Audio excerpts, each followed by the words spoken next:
Hi, ನಾನು ನಿಮ್ಮ ಪ್ರೀತಿಯ ಕಾವ್ಯ. ನಾನು ಇವತ್ತು ನನ್ನ ಜೊತೆ ನಡೆದ ಆ ಸಂದರ್ಭ ಹಂಚಿಕೊಳ್ಳಲು ಬಂದಿರುವೆ.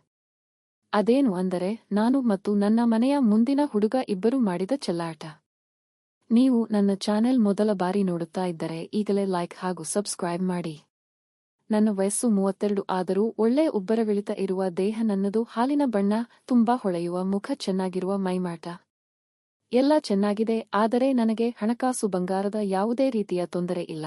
ಆದರೆ ಆ ಕೆಲಸಕ್ಕೆ ಬಂದರೆ ನಮ್ಮವರೇ ಯಾಕೋ ಹಿಂದೆ ಹೋಗುತ್ತಾರೆ. ಹಾಗಾಗಿ ಇನ್ನೂ ನನಗೆ ಒಂದು ಮಗುವೂ ಇಲ್ಲ. ನಾನು ಇರುವ ಮನೆ ಟ್ರಿಪ್ಲೆಟ್ಸ್ ಮನೆ. ನಾನು ಮೇಲಿನ ರೂಮ್ನಲ್ಲಿ ಇರೋದು. ಬಾಲ್ಕನಿಯ ಹೊರಗೆ ಬಂದರೆ ಮುಂದೆ ಕಾಣುವ ಮನೆ ನಮ್ಮ ಮಾನಸ್ ಆಂಟಿದು. ಅವರು ತುಂಬಾ ಒಳ್ಳೆಯವರು. ಅವರಿಗೆ ಒಬ್ಬ ಮಗ ಇದ್ದಾನೆ, ಡಿಗ್ರಿ ಓದುತ್ತಾ ಇದ್ದಾನೆ. ಆಗಾಗ ಹಬ್ಬ ಆಚರಣೆ ಮಾಡಲು ಮನೆಗೆ ಬರುತ್ತಾನೆ. ಏನೋ ಗೊತ್ತಿಲ್ಲ, ಅವನು ನನ್ನ ನೋಡಿ ನಾಚಿಕೆ ಪಟ್ಟು ತುಂಬಾ ಸಲ ಮುಚ್ಚಿಕೊಂಡು ಓಡಾಡುವ ದಿನ ಕೂಡ ನಾನು ನೋಡಿದ್ದೇನೆ. ಏನೋ ಗೊತ್ತಿಲ್ಲ, ಅವನ ಮೇಲೆ ನನಗೆ ಒಂಥರ ವಿಚಾರ. ಅವನು ಹೀಗೆ ಕದ್ದು ಮುಚ್ಚಿ ನನ್ನ ನೋಡುತ್ತಾ ಇರುತ್ತಾನೆ. ನಾನು ಅವನನ್ನು ಬುಟ್ಟಿಗೆ ಹಾಕಿ ಅವನಿಂದ ಆನಂದ ಕಾಣಬೇಕು ಅಂತ ವಿಚಾರ ಮಾಡಿದೆ. ಮಾನಸ್ ಆಂಟಿ ಮನೆಗೆ ಹೋಗಿ ಅವನ ಬಗ್ಗೆ ಮಾಹಿತಿ ಕಲೆ ಹಾಕಲು ಯತ್ನಿಸಿದೆ. ನನಗೆ ಗೊತ್ತಾಗಿದ್ದು ಅವನು ಕಂಪ್ಯೂಟರ್ ಸೈನ್ಸ್ ಎಂಜಿನಿಯರಿಂಗ್ ಮಾಡುತ್ತಿದ್ದ ಅಂತ. ಹೀಗೆ ನಾನು ಒಂದು ಉಪಾಯ ಮಾಡಿ ಅವನನ್ನು ನನ್ನ ಮನೆಗೆ ಕರೆಸಿಕೊಂಡು ಮಾತನಾಡಿ ಅವನ ಬಗ್ಗೆ ತಿಳಿಯಬೇಕು ಅಂತ ಉಪಾಯ ಮಾಡಿದೆ. ಏನೆಂದರೆ, ನನ್ನ ಹತ್ತಿರ ಒಂದು ಲ್ಯಾಪ್ಟಾಪ್ ಇದೆ, ಅದು ಹಾಳಾಗಿದೆ. ಅದನ್ನು ಸ್ವಲ್ಪ ರಿಪೇರ್ ಮಾಡುವ ನೆಪದಲ್ಲಿ ಕರೆದೆ.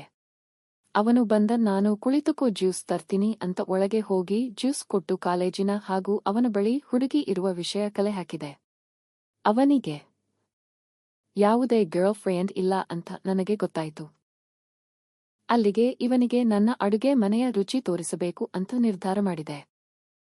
ಒಂದು ದಿನ ನಾನು ಒಂದು ಉಪಾಯ ಮಾಡಿದೆ. ಏನೆಂದರೆ, ನನ್ನ ಹತ್ತಿರ ಇರುವ ಲ್ಯಾಪ್ಟಾಪ್ ಯಾಕೋ ಕೆಲಸ ಮಾಡುತ್ತಿಲ್ಲ ಅಂತ ಹೇಳಿ ನಮ್ಮ ಮನೆಗೆ ಕರೆಯಲು ಮಾನಸ ಹತ್ತಿರ ಹೋದರೆ ಮನೆಯಲ್ಲಿ ಯಾರೂ ಇಲ್ಲ. ಅವನು ಒಬ್ಬನೇ ಎಷ್ಟು ಜೋರಾಗಿ ಬೆಲ್ ಬಾರಿಸಿದೆ.